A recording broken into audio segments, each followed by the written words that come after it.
The Denver Nuggets have been soaring lately, winning a lot of games ever since the Aaron Gordon trade. Unfortunately, this has been undercut by the injury of Jamal Murray that has him out for the season, but still, the Nuggets have been doing very well. On top of the Aaron Gordon trade, one of the biggest reasons for them doing so much better has been the emergence of Michael Porter Jr., who over the last 12 games has averaged 22 points per game on 57 42-80 splits. In general, I think this run and this stretch from Michael has gone under the radar, and I think as well his entire season thus far has gone under the radar. So I wanted to put a focus on Michael Porter Jr. right now, what he is right now, as well as the potential he has for what he can be in the future. So let's talk about it.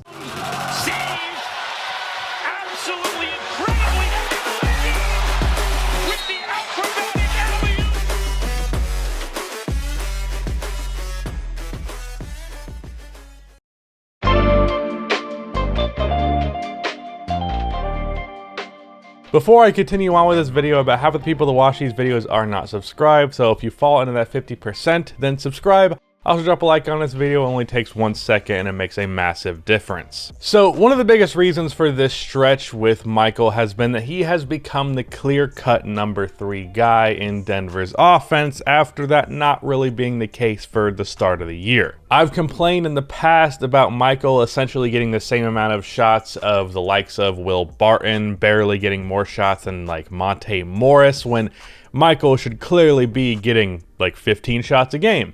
And in this run, Michael has been getting 15 shots per game. So he's finally been fully embraced by Mike Malone. I had a video over on my second channel titled like the Nuggets are wasting Michael Porter Jr. Well, they're no longer wasting his talent. Like I said, he's averaged 15 shots per game during this stretch. He averaged 11 previous to this stretch. So clearly he's been getting more focus. But let's actually talk about how Michael is scoring these points. Look at his offensive repertoire, or as the kids say, his bag. I get mad at the old jokes, but then I say, as the kids say. Like, come on. Why would I do that? Michael is an incredibly talented shooter. His splits from 3 will tell you that. He has good volume and shoots over 40%. But the thing is, it's really how he shoots these threes that stands out, because while he gets plenty of open looks, he also sometimes doesn't get open looks and he shoots it anyways, and it goes in, because Michael is like 6'10", with long arms, with a good leap on his shot, like a high release point. He can just shoot over his defenders like it's nothing, and he does it all the time. It's very Kevin Durant-esque in that regard.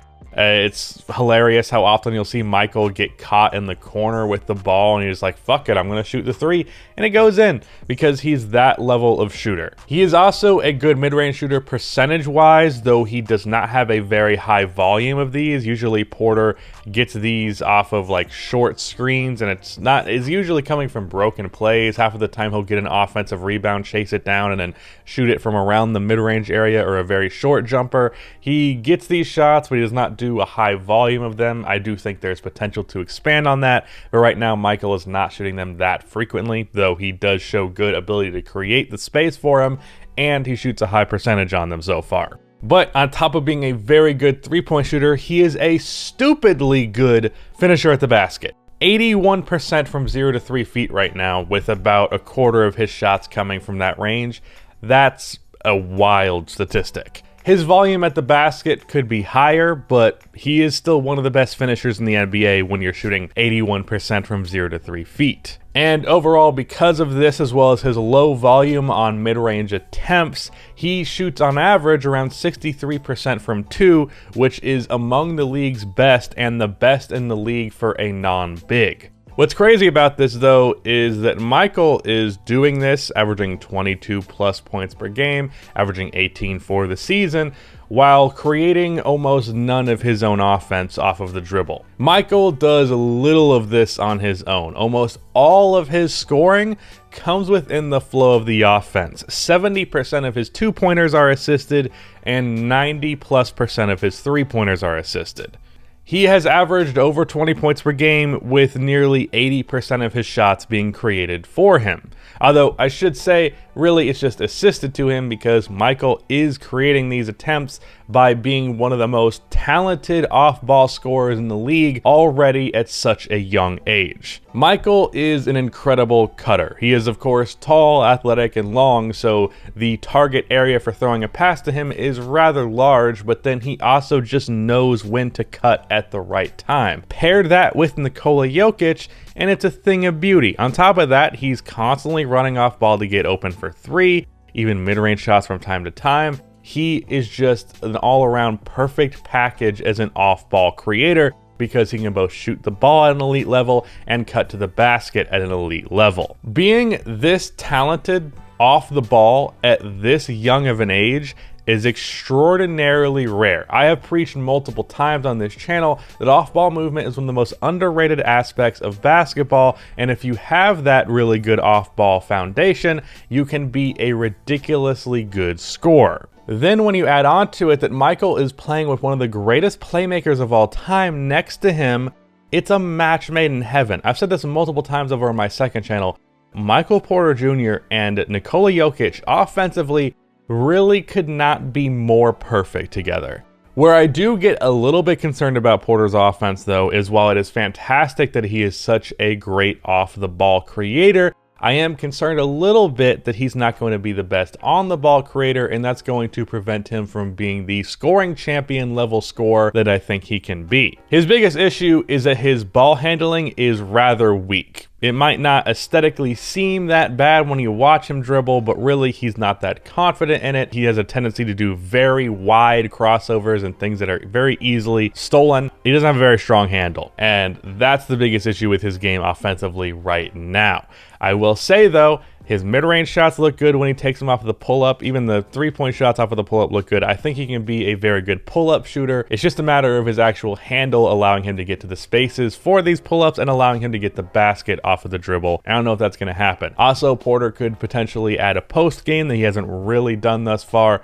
That'd be interesting as well. At the very least, getting to the position where he can take advantage of mismatches because he is a big dude. But handle is not something that's impossible to fix. There are plenty of players who came in the league and really weren't much dribbling wise and then suddenly became some of the better dribblers in the league just because they put in that effort to get there. And there are still also very lethal scorers who aren't the best dribblers in the world because they have the shot creating abilities outside of just ball handling. So it's possible Porter still develops his on-ball creations significantly, and I also wouldn't exactly be surprised if Michael has more that he can do on ball and he just hasn't because he's in Denver's system. As for Michael's all-around game, his defense has been a big thing for him thus far in his career because early on he was not good. This year though, he has been pretty solid. His one-on-one defense still leaves some to be desired. Sometimes he doesn't put up enough effort, sometimes he puts up too much. He can be pretty inconsistent in that regard, but his off-ball defense, which I will say is typically something that younger players struggle with more than on-ball defense,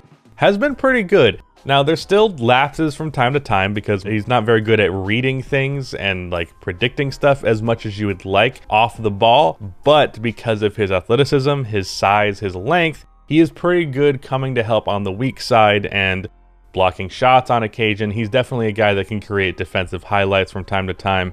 Even if his defense is not stellar, he is going to be a defensive playmaker pretty often. And I think there is room to grow on that end to where he could become a pretty damn good defensive player. Just thus far, he has mental lapses from time to time, which hold him back from being good. And then he's also a very good rebounder. He averages 7 per game over the season this year, and he averaged about 9 per game during this 12-game stretch, including 3 offensive rebounds per game, and he averages 2 per game for the regular season in total. So very good offensive rebounder and just good rebounder in general. What is scary about Michael Porter Jr. though is that he is here right now while also still having incredible potential to grow. What I mean by that is Michael is an efficient, like really efficient 20+ point per game scorer at the very moment. Right now, next year, by the time he gets a full season in this role, he's going to average like 23 points per game on like 60+% true shooting. He is very, very good as a scorer already. What's scary though, and I don't know why people say scary, like, oh no, Michael's gonna be a good basketball. Why do people say scary? I don't know. Whatever. I'm still using the terminology, so I'm not any better. What's terrifying, oh, spooky, about Michael becoming a good player or getting what's scary. What am I saying? What's scary about Michael is that he could be so much better, and he's already very fucking good right now. Really, if Michael adds handle to his game and he gets more opportunity to be a shot creator as an individual, Michael can lead the league in scoring in his multiple points in his career. I think Michael can be a scoring champ multiple times. He can average 30 plus points per game very frequently, not just because he is the scorer he is, but he is also paired next to the best playmaker in the NBA, in my opinion, or at the very least the most impactful playmaker. To think that the guy can get 22 points per game on incredible efficiency off of barely creating his own shot, if he keeps doing that, but then he gets opportunities in the offense to create his own shot as well, that's going to be a guy who can put up a ton of points on crazy efficiency, and that is something to be feared by every other team in the league. So do not be shocked one day if Michael Porter averages like 33 points per game and wins a scoring title, because he can absolutely do that. Shout out to Rudy for editing this video, but that is the end of this video. Please be sure to like and subscribe for more NBA content like this, and cue the outro music.